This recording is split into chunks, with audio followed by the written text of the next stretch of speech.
The Athletic.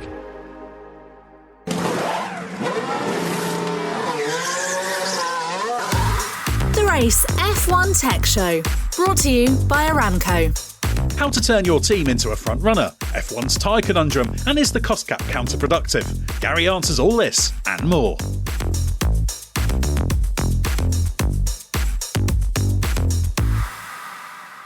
Welcome to another episode of the Race F1 Tech Show, brought to you by Aramco. We're just about to head into a run of 4 races in 5 weekends before the summer break, so there's going to be plenty of action and technical intrigue to talk about. I'm Edd Straw, and I'm joined by the main man, Gary Anderson. So how's tricks? Tricks are good. Weather's been fantastic, so that's always makes life a bit easier. It seems like a long time since Montreal, really, since that last race. To be honest, I don't know why. But I'm looking forward to racing getting going again. We want to know where everybody is. Everybody keeps coming with a few little upgrades here and there. But we never really get that stamp on it, you know. It's just one of those sort of difficult things to really get a black and white run at a proper solid weekend at a proper solid racetrack. And, you know, obviously we see at the minute Red Bull running away with everything. But I don't think it's quite as black and white as that. But we do need to get a straightforward weekend for everybody and see what happens. And hopefully out of these next few races, we will get one of those. Yeah, and it's nice that they're all on conventional circuits as well. We've had a few conventional circuits and a lot of oddball tracks in the first part of the season, so it's nice to get a broad set of data about those. So that's certainly going to be interesting. Obviously, Austria first, Silverstone, Hungary, and then Spa, which is before the summer break, unusually this year. So yeah, there's going to be plenty to talk about there. Well, as always, we'll start the podcast with a free choice of topics for you. So what's on your mind in the world of F1 tech today, Gary? Well, there's a lot of talk about tyres. There always has been a lot of talk about tyres, to be honest, and it's never been any different in Formula One from my time. I mean, my first Grand Prix was in 1973, Montjuïc Park, and since then I have seen many tyre companies come and go, and I've seen many tyre problems come and go. But it's never been easy. You know, the drivers, no matter what era it was, what the cars were, whether they're ground effect cars or, you know, the old cigarette-shaped devices, or cigar-shaped devices, it's never been something that is just simply the rubber bit that connects the car to the ground. You've always had to drive within it. You know, but way back then, I remember Austria as it used to be, the old track, you know, the high-speed corners, blistering tyres. You know, that's back in 1973, I think it was. And so it's always been a problem. The problems are always different. You know, we go from one thing to another. Tyres graining. Bridgestone were top of the pile in the early 2000s. You know, we go to Barcelona and the tyres are graining so hard, or Magny Cours even. You know, through the long fast corners, the tyres are graining so dramatically, the front tyres. That your lap times would drop 2 or 3 seconds, and then they start to clean up after 4 or 5 laps, maybe half a dozen laps. And if you could live through that graining and do the best you could, you know, the tyre would clean up and start working again. So it's always had a different problem, no matter what tyre company you've had, and it will be the same again because, you know, I think, you know, Michelin have said they're not really that interested in coming into Formula One because they don't want to be dictated to about what the tyre should do. They don't want to make good racing via the tyre. They want to advertise their product as being the best product for a road car, for a tyre on any car. And Formula One or any motorsport is an advertising campaign. That's what it's all about. At the moment, I think, you know, Pirelli pay the teams to actually use their product, which is a very strange thing to do. But Pirelli are paying for that advertising. So it's a vicious circle, and I think it's wrong for people to complain so much about the Pirelli tyre. You know, again, you have to drive within anything you've got in the car. It's the same. You have to drive within the fuel load you put in the car. You have to drive within the aerodynamic characteristics of the car. You have to drive within the brakes of the car, and you have to drive within the tyre of the car. You can't just abuse everything to death, or it will end up and you go over the top with it. So maybe the fact that they have this thermal degradation is, you know, not the right way to go about what the problem they've got, but this is what they were asked to do. So I don't think you should really shoot the messenger. I think, you know, Pirelli do a good job. They're good for Formula One. I think a tyre war would be impossible in Formula One right now. It has to be one tyre manufacturer. I mean, you could take it to the extreme. Let's say if two tyre companies come in, and you on a Friday morning or a Thursday night or whatever it is, you'd pick your tyre company out of the hat. So each race weekend, you could be on a different tyre company. You know, there's five Pirelli tickets in there and 5 Bridgestone tickets, let's say, in the hat, and you pick out what one of them, and that's the tyres you use for that weekend. Now that would make it so that, you know, everybody would have their own headache of trying to make the car work on whatever tyre, and it would mean randomly from race meeting to race meeting you'd use a different tyre. But that couldn't be, because, you know, people use these things for advertising campaigns, so it's just impossible to happen. But that would be the extreme, I suppose, you could look at happening if you had a tyre war. Just don't make it one tyre that the best tyre gets on the best car, because that just becomes a domination then. So I think it's wrong to abuse Pirelli too much, because I think they've done a strong job. And I think anybody coming in will just have a different problem probably, but will have a problem. Yeah, it's important to know the laws of physics apply, don't they? Obviously, these cars are a lot heavier than last time Bridgestone was in. You know, more than 200 kilos heavier, and even bigger than that, the growth's been, if you go back a little bit further. So it's very, very easy to look at Bridgestone with rose-tinted spectacles, isn't it? You know, they're a great tyre company, and I'm sure if they came in, they'd produce very good Formula One tyres. But when you're trying to put that amount of energy, that aero load, obviously the downforce has gone up as well. You've got the whole the whole load added by the weight as well, and that need to try and tune it to create racing. So it's a very different set of parameters, especially given Bridgestone never had to create a completely bespoke control tyre, shall we say. Yes, they did have the sole supply for a few years, but that was all rooted in tyre war technology, even when they switched to slicks for the last year in 2010, new product, but still rooted in years of tyre war. So it's a very different parameter, so I guess that's what has to be weighed up when looking at the tyre tenders, although I think, as you alluded to there, the commercial aspect, I think, could end up being the dominant force, because we know both Pirelli and Bridgestone can technically do it. Yeah, I mean, technically, I think any tyre company could come in and do a solid job, but it depends on what you want from it. You know, we see in Le Mans WEC cars doing, you know, 1, 2, 3 stints or something on the same set of tyres because you can. And it's quicker or whatever to not change them. But, you know, Formula One has got this habit of actually sticking its nose into other people's business. And I think that's what they've done with the tyre technology. When Bridgestone pulled out, they stuck their nose into Pirelli's business and tried to define what tyres they wanted. And as Pirelli had problems, and we all saw the problems with tyre failures here and there, they got abused a bit about it. And again, I think F1 sort of stuck its nose in a bit further as that was going on. So I think it's got to a point now where, you know, I believe Pirelli could make a good tyre. I mean, we many years ago, whenever I was building Anson Formula 3 cars, we used Pirelli tyres on the Anson Formula 3 car. And way back then, they were terrible. I mean, we used to joke about them blistering before you got out of the garage. But, you know, they did make a good product at the end of the day. And I think the product they have right now is good for the sport. The drivers that can drive within the tyre, which you'll always have to do a good job. Now, whenever we go back to Bridgestone in the early 2000s, when I was at Jordan, you know, and the tyre war was at its full flight, you know, we didn't get the same tyres as Ferrari got. That was a basic, simple thing. We did not get the same tyres. We tested sometimes the same tyres for Pirelli, for Bridgestone, just to sort of let them see the differences. But our tyres, although they were potentially the same compound, they were completely different construction and completely different construction materials. Because, you know, in Bridgestone's words, they couldn't afford to make the tyres that they made for Ferrari for everybody. But as I say, we were lucky enough; we had a reasonable relationship with them, where we got testing them a few times, so we knew the delta, the offset. And it was, you know, you weren't talking about 1/10 of a second or 2/10 of a second. You were talking in the region of, you know, getting up towards a second difference potentially just from a different construction tyre. And the tyre itself was lighter. And, you know, both Michelin and Bridgestone at that point in time were playing around dramatically with the thickness of the rubber on the tyre. You know, you could change the tyre characteristics. You could change how it retained the heat by the depth of rubber on the tyre. And from race to race, that would be different. So it's a different world now. You know, you have to make these tyres, you know, we make thousands of these tyres, for 20 cars to run on. And, it's not like you're making them for, you're just focusing in on one car and one car characteristics. There's 10 different teams out there with 20 different driver characteristics.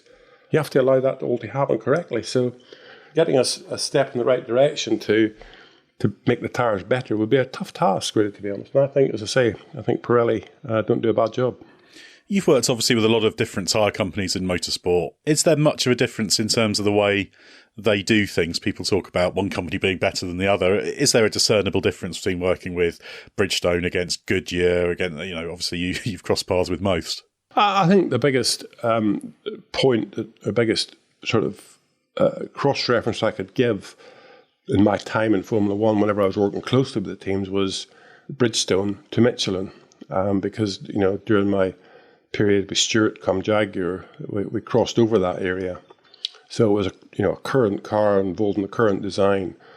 And my initial reaction was that Michelin, they appeared to know so much more than Bridgestone did about the tyre and the construction and the rubber and, how it all worked together. And it just, either Bridgestone never told us the depth of their knowledge, but Michelin were always very upfront with it. They tell you exactly why the tyre had to be 2 kilograms heavier than what we would want it to be.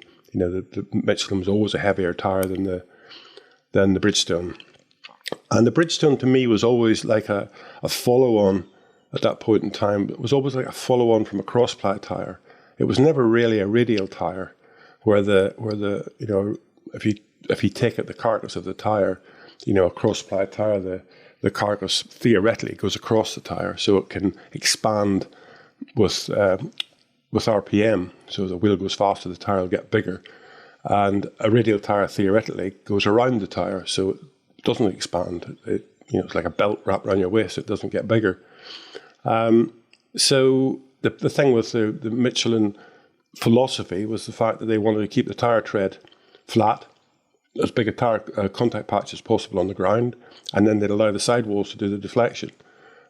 Whereas with Bridgestone, they end up, there's an angle between going around the tyre and going across it, so of 45 degrees, which you could call it a sort of radial cross-ply. If it becomes sort of 46 degrees, it's a radial, and if it's 44 degrees, it's a cross-ply. That's pretty rudimentarily talking about it. And Bridgestone hovered around that area. So they had a tyre that deflected its contact patch quite a lot, which meant the tyre itself could be lighter because they didn't want as big a stiff a belt. So it's one of those sort of areas where it's never quite black and white what this radial tyre and this cross-ply tyre really is. So the biggest difference for me, as I say, from going from Bridgestone to Pirelli, from Bridgestone to Michelin, as we did with the Stewart and Jaguar days, was the fact that Michelin appeared to really know what they wanted. And I think whenever we see today their comments on Formula One, I think they still know what they want to do if they get involved with it. But at the moment, they don't want to get involved with it. Yeah, certainly they welcome a tyre war. That's not going to be the case for the coming years. This tyre tender covers up to 27 with an option, I think, for one more year. I think it's 28 is the option year. But yeah, if they wanted to go to a tyre war, it'd have to be down the line. But as you say, there's a lot of impediments to making that actually possible. But we'll expect a response on the tyre tender fairly shortly. If I had to put money on it, I would say Pirelli must be favourites as the incumbents. But I don't know the exact details of their proposals. They have to produce very comprehensive dossiers talking about their plans, their technical capabilities, the commercial side as well. So let's see what happens there.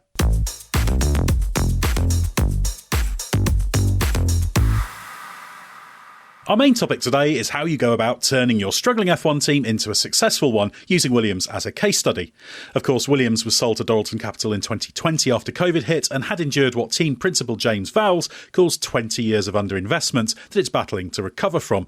So Gary, what do you make of Williams' struggles in general? It's a difficult thing, because the problem is to build a car. It costs you the same amount of money, reality, to build a bad car as it does a good car. So it's obviously different. We've done sort of surveys over time as to the price of things that we had at Jordan, componentry that made the car up, compared to at that time what McLaren spent on certain things. So it was an underfloor, a radiator, front upright, rear upright, all those things. We sort of did a bit of an analysis across it. And we were at least half the price of McLaren. We weren't performing as well, so perhaps that was part of it. I don't know what the reasons were. It didn't seem to me. If you take a radiator, for example, we cooled the car. We had a radiator on the car and it worked.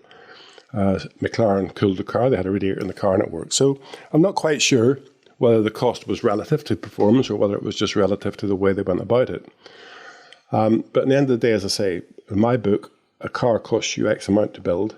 The materials in it are more or less the same from front to back now because the materials are defined fairly well in the regulations, so you can't get into super exotic, nonsense.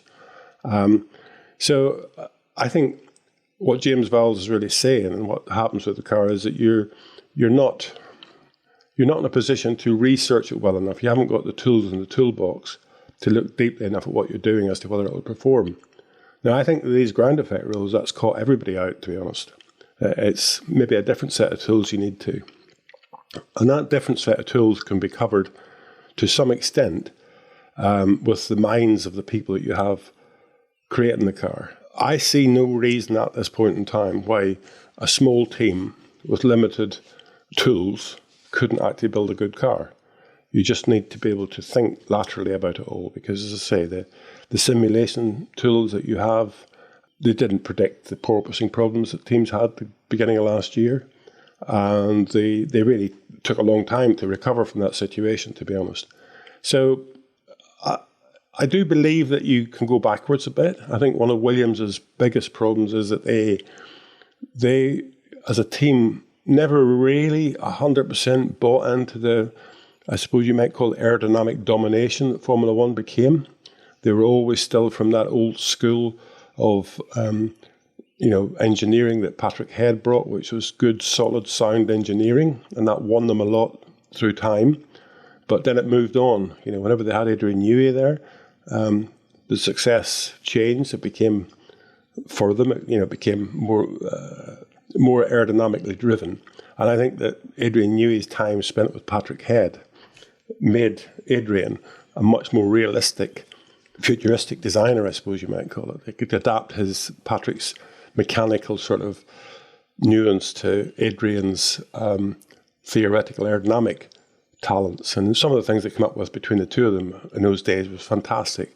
Then obviously things changed and he went to McLaren and all that stuff. But Williams himself never really got out of that sort of bed that they were in, which was solid, good mechanical cars that finished races and really bought into the aerodynamic package. And I think they're still suffering from that, to be honest. And that is, that's 20 years, goes very, very quickly. And if you're not increasing your knowledge in the aerodynamic side of things, then you're going backwards because everybody else is trying to do that. So I think, the 20 years of underinvestment is not quite just underinvestment. It's underinvestment in people, underinvestment in knowledge, and obviously then the equipment that goes with those people and the knowledge. You have to give them the tools to do the job that they need to do the job, and that's important. And I think they haven't done that for a long time.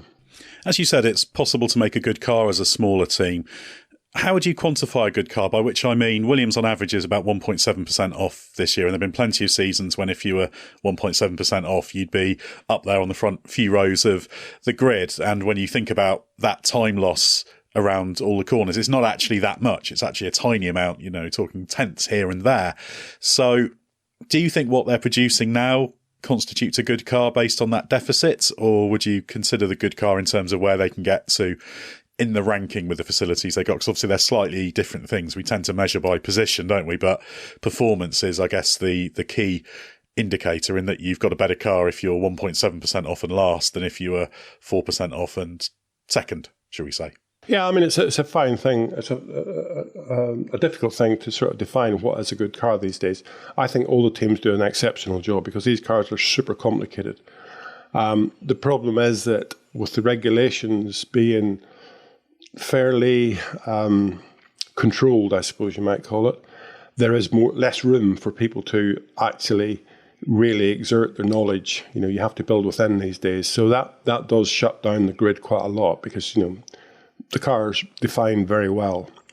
We do see differences. Those cars now are heading they're all heading in a similar direction, I suppose you might call it. Getting the front corner of the underfloor to work harder and trying to seal the sides of the floor and getting the diffuser to work harder. But it's still that aerodynamic philosophy of how the car operates transient. I'll talk about this forever and a day. The transient conditions of an F1 car is much, much more important than any steady state characteristics. You could double the downforce steady state at perfect ride height, but the car will never achieve that around the track. So you have to give it good driver usable downforce when it's in a transient state on corner entry and through the middle of the corner. And I think that at the end of the day, I would look at performance as the consistency of the performance more than the actual number. I think, overall over the year they've 1.7% off. But some places they're in much better, and other places they're much worse. And it's the same with quite a few of the teams in the second half of the grid. The consistency isn't there. And I think if you've got a good car and you understand your car well, the consistency becomes the more important thing. I'd rather be a little bit slower but consistent, because I would know where I was, I'd know what my car was doing, I'd know how to get the best out of it. It might not be as good as the best from some other cars, but I could get it to its best potential. And then if you can get it to its best potential, you can exploit that potential a bit further. That gives you a definite direction for engineering, for change. My point would be to try and stabilise the team a little bit and not be up and down so much. And, if you could be on the back of the points, 9th, 10th, 11th every weekend, then you know what you need to do to go forward. Whereas if you're one weekend you're 7th, 8th, 9th, and the next weekend you're 17th, 18th, or 19th, then that's you're no good at that. That's wrong, because you don't know what you're going to try to do. You're lost in the grey area of what makes you go quick, and I think that's wrong. So you need to get yourself consistent before you can actually decide which direction to go in.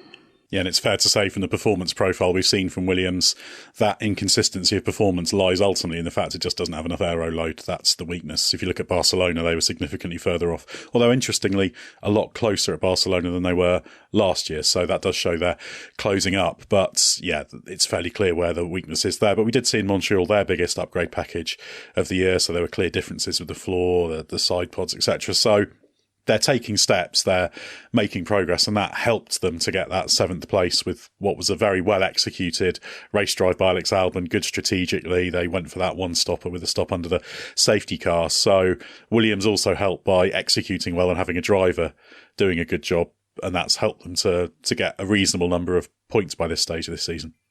Yeah, it's all the parts of the jigsaw. You've got to do them all right. And as you say, executing a race weekend and a race is as important as anything, and that's where the consistency comes from. But again, Williams have always been a car, the last few years have been a car that's been very efficient. They've been able to run the car maybe lower downforce than they should, but so they've what they've lost through the corners, they've gained from the straight. So circuits like Montreal have sort of suited them a little bit. So I think they'll still be standing back thinking, did it make progress? And again, Austria is a bit like that. It's a high-speed straights with some low-speed corners connecting them all up. There's a couple of fast bits, but at the end of the day, you still need a car that's efficient there. So Austria could be good to them as well, and that'll be interesting to see if it can carry over from Montreal. What they had there, but you're right. They need more aero load on the car, but you need good aero load. You need aero load that's there all the time for you. Because I think Alex Albon, in my opinion, is as good a little driver as there is on the grid. He just needs the opportunity. He had it with Red Bull, but for a young driver like that coming in as he did, getting dropped in the deep end with the politics that Red Bull had at that point in time, was a pretty tough task. And he's come out of it very well. He got through it.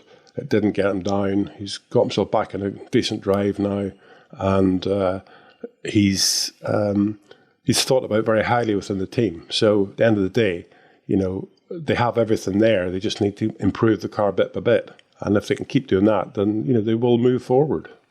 And obviously we saw recently the Red Bull floor and how complicated that looked. And then we saw the Williams floor and it was very, very simple. Is that illustrative of the level of understanding they still need to catch up with? I guess, is that a physical manifestation of that underinvestment, and that, as you say, they've fallen behind aerodynamically? I think you can trace that all the way back to letting Adrian Newey leave, which they could have probably prevented by giving him even a small token stake in the company, which in retrospect would have been a pretty bold move. So is that just a visual manifestation of their struggles? Well, I think it's a visual manifestation of the reason that Red Bull are beating everybody else. It's not just Williams. The complexity of the underfloor, and I've said it from the beginning of this, beginning of 2022, when we had a bit of a glimpse of the underfloor of the Red Bull at one point in time, that it is so complex. I mean, they're changing the flow velocity in tiny little pockets, tiny little areas on the floor, where they can do. So that's all about, massive pressure tappings through the floor, and, looking at the flow acceleration in certain little areas, how you can do it three-dimensionally, do you increase its height, do you increase its width, quickly, just to get that the flow on the floor to be, I suppose you might call it, heading in the right direction, where you have least leakage down the side, because there's no point in trying to seal the floor 100%, and you can't seal it all the way down the floor. You can seal it in certain areas, and where that certain area is that you can act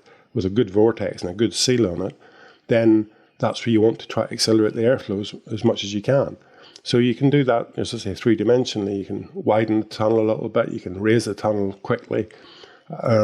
You can bring it back down and slow it down again. And the Red Bull floor does all of that very, very comprehensively. So I think every team will be looking at it. But if you went from, let's classify the Ferrari underfloor as being fairly basic. It's a ground effect floor. It's fairly two-dimensional. It gets a bit wider here, and then it gets a bit higher here and there. But it's not complex like the Red Bull floor. But from one to the other, you're still maybe talking, at most, you're probably talking 0.2 of a second difference. So it's not just the only part. It's everything that goes with that. And it's, again, I keep saying about the centre of pressure of the underfloor. It's about getting that in the right place so that as the car builds up speed, the wings aren't fighting the underfloor. And you're not having to, make the car run solid just to stop the car getting closer to the ground. It's just a whole compromise of an understanding about the philosophy of your aerodynamics, how you want to use it. And that's what I think Adrian Newey's very good at. He's got years and years of experience of knowing the cars that he's built and the aerodynamic characteristics of them, and how you could apply that to the driver's brain and get him to sort of understand it. Because the driver confidence is a massive, massive amount of the lap time. And if you can give him a car that he can feel and understand and knows what it should do, then, it's very, very important. And I'll go back to, Jordan in 98, when we had a bad year. We had a car that was stiffer, more downforce, more efficient than the year before, but the drivers didn't like it. That was the problem. Ralf Schumacher was, a white knuckle driver at that point in time. He was, a good guy, young and hungry and keen. So he would go and put a lap time in, that you think, oh, that's okay. It's, he's fifth or sixth quickest or seventh quickest, whatever. And you think that's not too bad. But Damon Hill just didn't like the car. I've seen him get out of the car and kick a rear tyre because he couldn't understand it. And whenever we sort of discovered the problem, it was just the fact that, with steering lock, we had understeer. The centre of pressure of the car moved rearwards with steering lock. So you get into a corner, the car's understeering a little bit, you put a bit more steering lock on, the centre of pressure moves further rearwards, you get more understeer. So you're in a spiral to nowhere. The car wasn't responding correctly. And as soon as we sort of fixed the fact that getting the centre of pressure to move forward a little bit with steering lock, the driver put a little bit more steering lock on it, the car stopped understeering, and it made sense to the driver. So that's the important thing. That's why I keep talking about aerodynamic philosophy. You've got to make the car make sense to the driver, because he's not going to go into a corner, put steering lock on, car understeer a little bit. He's not going to take steering lock off, because he knows that's going to run wide with that. If it understeers, the car's going to run wide. So he's got no place to go. He can't use his talents to drag lap time out of the car. And you've got to give the driver a car that allows him to use their talent to get lap time out of it, because that's all the difference is, just being able to exploit the car that bit further. And looking at the bigger picture, one of the things that James Vowles has been talking about recently is the impact of the cost cap on Williams. Now, it gets a little bit complicated here, but I'll try and just quickly explain it to listeners. But you have the cost cap we normally talk about, which is the operational cost cap. So that's designing, building, developing, running your car. That's a baseline figure of $135 million, although it's about 10 million more than that once you include various add-ons and bits and pieces. But there's also a capital expenditure limitation, the CapEx limitation. Effectively, that works out as something like 36 million spent over 4 years. So that limits you on infrastructure improvements. Vowles has cited the need to spend significantly. They need a digital system to plot the progress of every single design through the company rather than just doing it on emails, just really work on the efficiency of that. And there's other things they want to spend on. He's even said it's hundreds of millions they need to spend to catch up. And that's why he's pushing for a little bit more flexibility within the CapEx limitation. What do you make of that, Gary? I imagine 36 million over 4 years, you'd have appreciated having that to spend on infrastructure and facilities in your time. But I guess that is the downside, isn't it? If you're trying to catch up with your equipment and your machinery and that kind of thing, because it covers all of that. It doesn't actually cover your buildings and that kind of thing, but all the stuff in them that you need to make the car. You can understand why that's a little bit of a frustration, particularly for someone like James Vowles, who's come from Mercedes and knows what they've got and can just look at Williams and just see that although there's some areas where they're strong,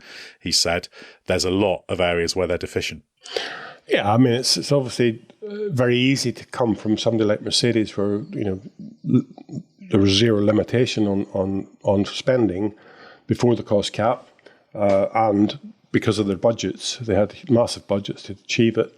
And go to another company and say, oh, we got to do this, we got to do that. But at the end of the day, sometimes Rome wasn't built in a day, so you got to build it slowly. I think if you were able to spend that 36 million over the next 4 years, and just you had that money in the budget and everything was ready to go, you would probably waste half of it because you just press a button on stuff just to get it there to be the same as, or to try to be the same as Mercedes. And Mercedes have developed through time. They've probably a lot of waste in Mercedes that they could do without. Time moves on; it doesn't stand still for anybody. So what you got to look at, I think, more importantly, is how you would take your unit, your company, and make that into a more efficient company. And efficiency is everything. I mean, Red Bull did set about that quite a few years ago, in the fact that they wanted to be as efficient as possible in making componentry, because they knew that would give them a bit longer to research and develop components. So before you press the button to make it, take as much time as possible, and then make sure that you manufacture it efficiently. And I think Red Bull found that quite a few years ago as being the biggest reward they could do in Formula One. So it still exists. There's no point if it takes you a month to make a chassis, for example, and you could cut that down to 3 weeks. It gives the guys that are researching the chassis as far as the FE analysis or the aerodynamic shape's concerned, it gives them an extra week to do all that sort of stuff. So you'll have a better product when you get there, but you've got to make sure you can build it. So yes, I understand the production tools needed to see things through, but they're worldwide now. Those tools exist out there. They're not like reinventing the wheel anymore. It doesn't matter. Again, I go back to the old scenario of is it a washing machine or a racing car? It's still the same thing. You have to productionize it. You have to press the button on the componentry, and then you have to follow it through. And there's no point in having the last bit first. You need the first bit first. And the last thing you should bolt on the race car before you go and run it is probably the rear view mirror. So there's no point in having the rear view mirror sitting on a shelf for 2 months while you're waiting on the chassis or the underfloor, the gearbox or whatever. So you need a process that allows you to manage that build. And as I say, that's commercially available now. A process is a process. As I say, it doesn't know whether it's a racing car or a washing machine. So you can get the tools to do that without having to reinvent them yourself. Whereas going back a few years, Mercedes and Red Bull and those people did have to probably invent them themselves. So yes, money is money. If you can get it, you can spend it. But it doesn't always mean you get a good return on your investment. I guess the positive thing with Williams is after those years with the underinvestments, the fact that there's an external limitation on spending the money they do have available is probably a good thing in terms of reflecting where the team is at. So it'll be interesting to see how they progress over the coming years. You're listening to the Race F1 Tech Show, brought to you by Aramco. Aramco continuously push the limits of engineering excellence. As the global energy partner of F1, they drive a shared vision to real-world innovation that aims to lower emissions, enhance performance and accelerate human potential. Aramco, powered by HAL. If you're listening to this podcast, you must recognise the value of asking questions, and at Aramco, answering questions helps them engineer a better future. So if you'd like to know how something works in F1, it'd be great for you to send us a question, and we might well answer it on a future episode. You can either write us a question and email it to podcasts@therace.com or record a voice note, remembering to include your name, that we can play on the show. And we've got a bumper crop of questions this week. The first one that's simply signed from F is connected to what we were talking about with Williams and the CapEx cost cap, but more talking about the main cost cap. And the question is it reasonable to question if the cost cap will do more harm to the sport than it will help? For all the reasons it was introduced, and those reasons are good and valid, in practice it seems to have really neutered in-season competition. If teams don't get it right out of the gate, there is seemingly zero chance of making it up in the season. There's simply no budget to do so. For 2 years now, all the talk around competitive balance has boiled down to next year we'll do that next year. But I would love nothing more than to see Mercedes or Ferrari or Aston Martin bring new and substantive upgrades to every race. If, for example, Mercedes could introduce a completely new chassis and all sorts of other aero, then we would actively see a good fight, a progression of evolving competition through the year. I love that about this engineering challenge of a sport prior to the cost cap, but all that excitement is now gone. The drama and fight is settled, and we have to wait to see if anyone else can get it right next year. Is that good for the sport? Is it good for the sport? I think if something wasn't done, I think then some teams would have struggled. Although what we are seeing now is, Formula One value is raising dramatically. We've got 10 teams that have got, budgets, whatever. But I still think there's teams out there that actually struggle to reach the budget cap. They're not all just spending this 135 million willy-nilly. You're actually still fighting to do that. I don't think the budget cap is a good idea the way it's done, because I think there's too much of the top end of the company left out of it, i.e. the top three earners, the drivers, that sort of thing should be part of it, because that's a major part of your performance. So if that's left out of that budget cap, then all it is nuts and bolts that you're trying to control. And I agree with you there that the fact that you've got the same amount of money to build the nuts and bolts as somebody else. And once you've spent it on your nuts and bolts, you can't spend it again. Whereas the other people, the top three earners, can go off and think about things a bit differently. And obviously you can invest in the best driver, because there are differences in drivers out there. Maybe not so much, but could you put Logan Sargent in a Mercedes and would he be competitive with Max Verstappen? Or, who else can you put in from the back of the grid to the front of the grid and say they're going to be right up there fighting with Max Verstappen? It's very difficult. I think the good drivers have done their learning curve and come through it and got their experience. So from my point of view, I don't think the budget cap is correct in the way it's done, but I think a budget cap is necessary.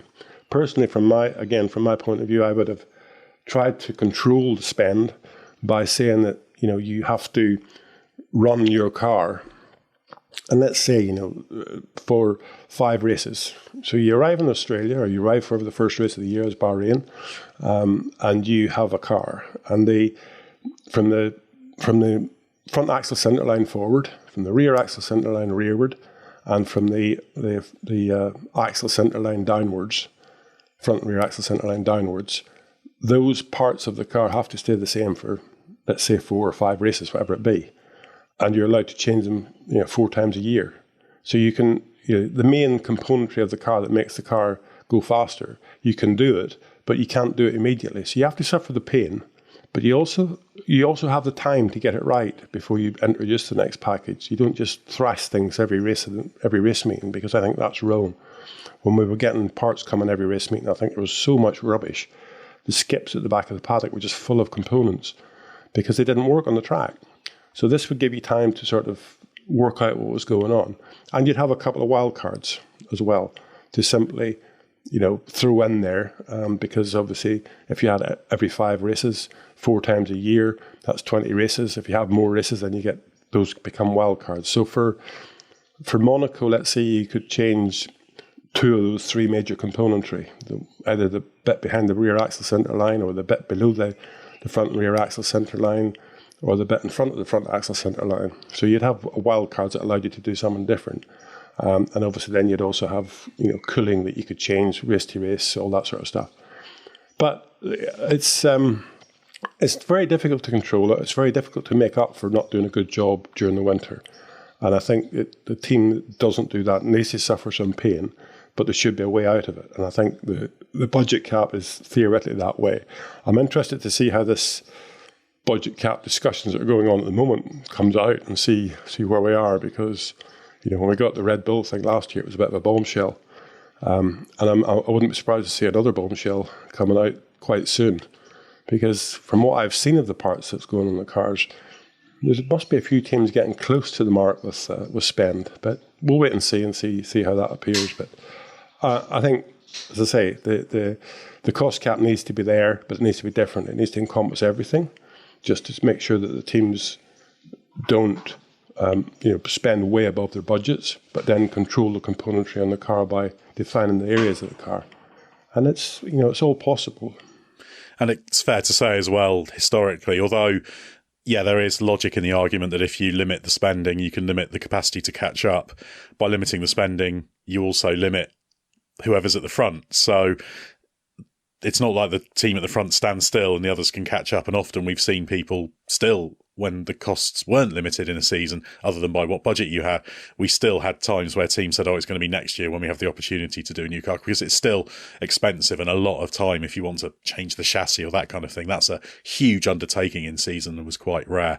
So like anything, there's a few swings and roundabouts, but both way have compromises. But I think, the cost cap is here to stay. And next up, we have a question from David Randall, who submitted it in audio form.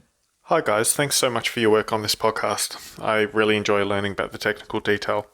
My question's twofold and relates to car and driver characteristics. First, I hear a lot of talk about Red Bull's anti-squat and anti-dive geometry.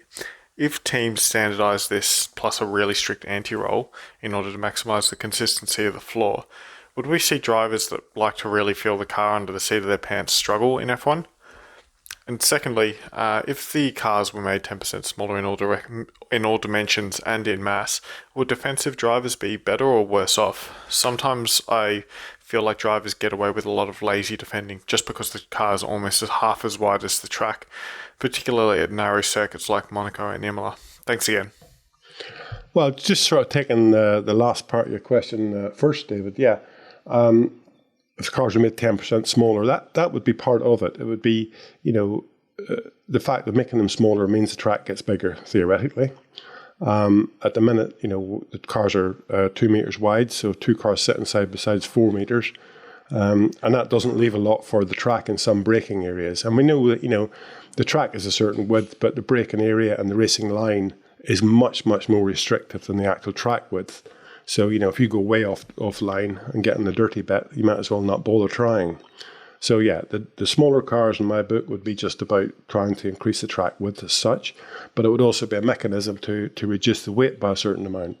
And that includes the length of the wheelbase of the car. So you take a bit out of the wheelbase, it's 3.6 meters at the minute. Why? Because it's 3.6 meters. It doesn't have to be. It could be 10% smaller than that, which is, 3.3 or 3.2 something. For many, many years, the cars hovered around the 3 meter sort of wheelbase length, and then they sort of extended because the underfloor was longer and the car was more stable in high-speed corners and stuff. But if it's the same for everybody, it's the same for everybody. You have to package it to suit. So I see the car smaller and lighter as being good for overtaking because it'll make the track wider. The car, you'll be able to brake differently and recover better with a lighter car. So at the end of the day, it should be positive. Going back to the bit about the anti-dive and the anti-squat and the geometry and supporting the car mechanically through all that, the geometry of the car, it obviously changes the feeling of the car, the characteristics of the car. But you don't do it to control bad aerodynamics. You have to have good aerodynamics on top of it. You have to have stable aerodynamics on top of it. So what you're trying to do, with supporting the car with anti-dive in the front and anti-lift in the rear, is you're changing the aerodynamic characteristics of the car for the better.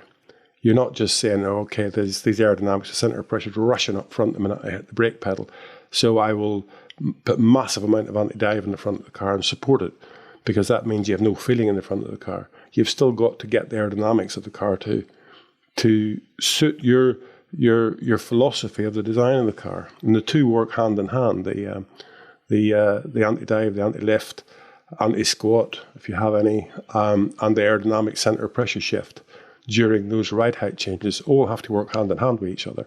So it's not just a matter of, as I say, making the car solid with antis on the car to stop it moving, because then the car has no feeling. You still got to give the driver the feeling. So he's got to feel that under brake and the centre of pressure is moving rearward. That can be created by the geometry, by the anti-lift on the rear of the car. The rear of the car is sitting down when you hit the brake pedal that little bit. So the two have to go hand in hand. And I think that's one of the places where Red Bull have won. I think if everybody copied the Red Bull suspension geometries, you still end up with a massive difference in the car's characteristics, because the aerodynamics wouldn't suit it. And I think, even when you look at Alfa Romeo and Alfa Tauri, they have some of the Red Bull characteristics built in there, as do Aston Martin now and Mercedes. But they're still not going out there and beating Red Bull every weekend. So there's still a lot to learn. As I say, it's not just one part that makes it work. It's everything working together that's important. Our next question is from Jasper in Canberra, Australia, who says, as an avid IndyCar viewer on top of enjoying F1, I know that there tends to be very little upset about the control tyres in that series, which are provided by a subsidiary of Bridgestone. I also know that Bridgestone had tyres which water dust as opposed to marbling. Could it be said that Bridgestone has somehow found a way to make a tyre wear without introducing serious thermal limitations? And could this be the answer to our poor racing conundrum? I'd love to hear opinions and commentary on this, and the race consistently produces excellent content for all my favourite racing series. Keep up the good work. Of course, they're Firestone tyres in IndyCar, but yes, same overall company as Bridgestone. Yeah, I'm a lover of IndyCar as well. I think anybody that thinks that racing at Indy is easy, it's not. I've been out there and engineered cars, and even that's not easy. And I think it teaches you a lot about managing a car, running a car, being in the pit box, calling the tunes. But some of the other circuits that they go to, I mean, some of our F1 drivers wouldn't drive there. They're horrendously bumpy. And that's part of IndyCar racing, and that's what makes it a spectacle. But going back to your point about the tyres, they have it's a green and a black now. I think it used to be a red and a black tyre. So they had the soft tyre was the red, and one they call an option and one they call the prime tyre. And obviously, in normal circumstances, one is faster than the other one, and that sort of changes from track to track a little bit. Elkhart Lake was an example where the harder tyre was just about as quick as the softer tyre, just because of the high-speed nature of that track. So a tyre can be built to do certain things. The Indy cars aren't light either, so they've definitely got a bit of weight there to manage. So Firestone, i.e. Bridgestone, making those tyres definitely do a decent job. What we don't see much of, I suppose, in IndyCar is blistering or graining, really. The tyres work quite well. As I say, the faster tyre is normally faster, the harder tyre is normally slower. I think there's a bigger difference between the two compounds as far as they're concerned relative to what we've got now, which is one of the things I'd do if I was pushing the tyres. I would do away with some of these mid-compounds, make the tyre difference bigger. And I said earlier on with Bridgestone, whenever they were in the tyre war against Michelin, one of their biggest things was graining the front tyres, high-speed corners. the tyre would start graining. It would clean up. They didn't have the thermal degradation that Pirelli do.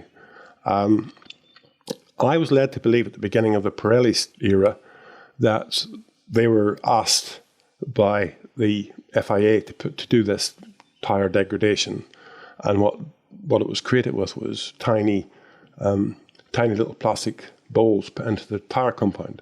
So basically, when it got to a certain temperature, these would melt, and in theory, they would, they'd reduce the tyre grip level. So if the tyre got too hot, the tyres would slide around a bit. That was asked to happen. Now, whether that's still happening or not, I have no idea. I'm not close enough to it anymore to find out. But it's one of those areas where, the tyre can be built to suit the formula. In IndyCar, it's a bit simpler because the cars are all the same. The teams, set them up differently and all that sort of stuff. But the cars are all Dalaras. They're all to one aero spec. They're all carrying more or less the same aerodynamic forces, cornering forces, loads. So the tyres can definitely be focused in on a certain direction to suit that car. Whereas in Formula 1, it's quite different. There's 10 different cars out there. And as we can see, there's a big difference in the performance of those 10 different designs from front of the grid to the back of the grid. And that's where it becomes difficult for a tyre company. Which team do you pick to maximise your tyre knowledge from? It doesn't mean you're building a tyre for that car. But if a team is producing 10% more downforce than another team, you've got to make your tyres withstand those loads. And that will hurt that other team, at the back of the grid that isn't producing those loads. So it's a different deal when you've got all these different chassis with different characteristics and trying to build one tyre to suit them. I think that we should have a range of tyres that are wider apart between soft, medium and hard. We only need 3. Just widen that window a little bit and then try to spend time making that a better soft, medium and hard, more durable soft, medium and hard, reduce the thermal degradation to a minimum. And if that brings graining or wear degradation because there's no rubber left on to keep the temperature in the tyre, because at the minute the tyres degrade because they overheat. I'd rather see the tyre degrading because they underheat, because the temperature just disappears out of the tyre because the rubber's worn off it.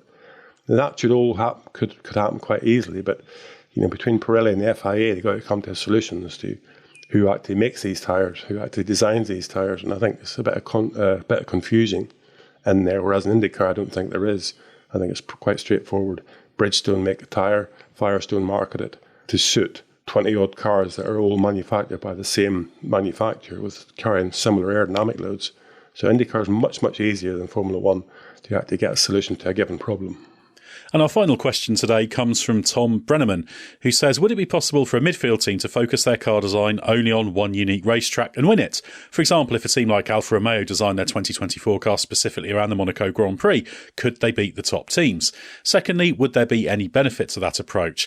Is it worth trying to win one and then be last in the rest? It makes me think of the Tour de France. In that race, teams will go for 1 or 2 stage wins for the publicity, knowing they don't have a shot at the overall win. I think it would be a very focused thing to do. I mean, obviously, you could build a car with bucket loads of downforce and hope that you could win Monaco with it, which would be great, and we've all loved to do that. But the problem is, you can also get to the first corner at Monaco and knock your front wing off and end up last, and that's your hope gone. The rest of the season's not going to be good to you. So it's a fine line. I think you look at the overall picture. I mean, whenever we talk about the race car, each team in its own little way will have its theoretical baseline track that it might take as, characteristics that it needs to make the car good around. And some teams, for years have used Barcelona as that track, or Silverstone. You use a certain track with certain corner characteristics to try and make the car good around there, and everything else to compromise each side of that, from the high downforce tracks like to Monaco to low downforce tracks like to Monza. Because there's not so many of them, and what you want to do is get your car as good as possible for Mr. Average track, and then you suffer the consequences of some of the others. Most teams will want to do well consistently, and that's what I was saying earlier on. Consistency is everything. And if you can finish 6th, 7th, 8th, 9th, 10th even consistently, you're doing all right. If you're a small team, you're doing a very good job. If you're a big team, you want to be finishing first, second, third, fourth consistently. So it's a fine line between what your company objective is and just that one-off glory. You try and pick up the one-off glory if you can by making right decisions whenever the conditions allow you to. And, it starts raining at the wrong time, or in some cases it starts raining at the right time. You try and make the right decisions to suit that sort of thing and pick out your one race here and there that you do exceptionally well from that. But I think you need to build your car for the average track and not the extremes, which are, as I say, Monaco and Monza. So from any team that I've worked for, and any point of view the team had, it needs to recognise its own level of competitiveness. And if you're finishing, as I say, 5th, 6th or 7th, don't get frustrated because you're not winning. Just try to finish 4th, 5th and 6th. Just take that little bit of a step. Just make sure you know where you are, what you're trying to do, and that your steps forward are positive, and you can consistently put them together weekend after weekend, because that's what any team wants. Just do the best job it can in the championship, score as many points as possible, and get as big a payday at the end of the year as possible. Do you think it would be possible, hypothetically, for a team towards the bottom in F1 to actually produce a car that could be fastest around Monaco if they maxed out on dirty downforce, took out all of the compromises, or do you think they'd always be behind the top teams, even with that extreme approach? I think if somebody was to ask me what track would you pick, I'd pick Monza more than Monaco. Monaco has got such a difficult track to get everything together. From the fact of just traffic. If you were just doing single laps and qualifying was just a single lap thing, then yes, you could exploit that a bit and dirty downforce, as you say. But it's got faster. Dirty downforce it's now not so dirty as it used to be. It's now it's a bit more tidy downforce. But Monza is one of those tracks where you're not going to get affected by all that stuff. If you built a super streamlined device, super efficient car at Monza, you could probably get away with it, and you could probably do a good job, because it's one of those tracks where it's not so demanding on everything else as on just pure aerodynamic speed. And you could probably do something like that at Monza, but I wouldn't like to go that route personally. I think it's it's a bit of a lost cause. It's like some of these teams that, whenever Formula One was way back, and some teams would show up at one or two races here and there, and they'd do very well, but it's not real. It's not real competition. You want to beat them all every day of the week if you can, but not just in one flash, because you've exploited the regulations to a different level. Well, many thanks for those questions, and also for the excellent answers from Gary. And remember, if you have a question to ask, and please, there's no question too complicated or too simple, send it to podcasts@therace.com. That's podcasts@the-race.com. Our attention is going to be turned to the Austrian Grand Prix now, so keep an eye on our website for Gary's analysis of any upgrades that break cover. All that's left now is to thank Gary for his insight, and everyone for listening. And remember, we'll be back after the British Grand Prix for more from Gary. You've been listening to the Race F1 Tech Show, brought to you by Aramco. Be sure to like, follow or subscribe on your favourite podcast app so you never miss an episode.